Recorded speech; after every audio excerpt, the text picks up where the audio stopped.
In our previous episodes, we talked about the notion that the Beis HaMikdash will be rebuilt before the ingathering of the exiles. As David HaMelech says in Tehillim, Beinei Yerushalayim Hashem Nidchei Yisrael Yechanes. It's first the rebuilding of the Beis HaMikdash, and only subsequent the ingathering of the exiles. The Rebbe emphasizes that based on the Rambam's words in the 11th chapter of Hilchos Malachim, it's very clear that this actually has halachic footing.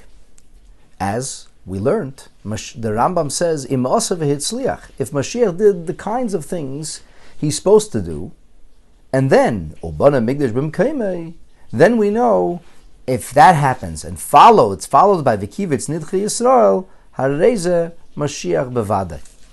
And the Rebbe emphasizes that this idea, the Seder, which is brought in Psak Halacha of the Rambam, is also part of the Halacha. As we know that there is a tremendous precision, not only in the words of the Rambam, but in the order in which he chose it. Here's the big question. What difference does it really make? Who cares what happens first or second? Isn't the most important thing that the Beis HaMikdash and the Jewish people should all be back in the land of Israel? The Rebbe once explained that if Kibbutz Goliath, if the ingathering of the exiles takes place prior to the Beis HaMikdash, then it bodes for a more virtuous Beis HaMikdash, because it's a Beis HaMikdash that's built collectively by the presence of the entirety of the nation of Israel in their rightful place. And therefore, it's a more virtuous Beis HaMikdash.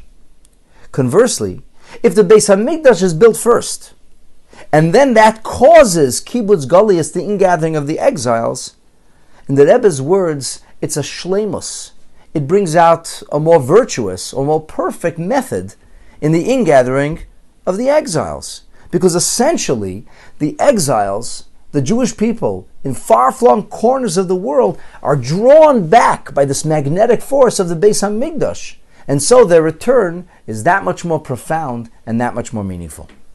And the Rebbe said that there is a tremendous lesson that we can learn from the fact that the Rambam emphasizes clearly in Halacha, the building of the Beis HaMikdash comes first. And that is, for HaKadosh Baruch Hu, for the Almighty, the most important thing is that when Moshiach comes, that the Jewish people are most virtuous. In other words, HaKadosh Baruch Hu cares about and loves the Jewish people. And because of this, in order that the Kibbutz Goliath should be in the most virtuous way, it'll only follow the rebuilding of the Beis HaMikdash. On another occasion, the Rebbe did maintain that ultimately, Elu v'Elu divrei Elikim Chaim. Both of these ideas come from HaKadosh Baruch Hu, and they're all Torah true. And he suggested that after the ingathering of the exiles, there'll be a deeper level of Beis HaMikdash that emerges, and so in the end, all perfections will be achieved, and all of the most wondrous things will happen with the coming of Mashiach. B'mheira will be Ameinu Amen.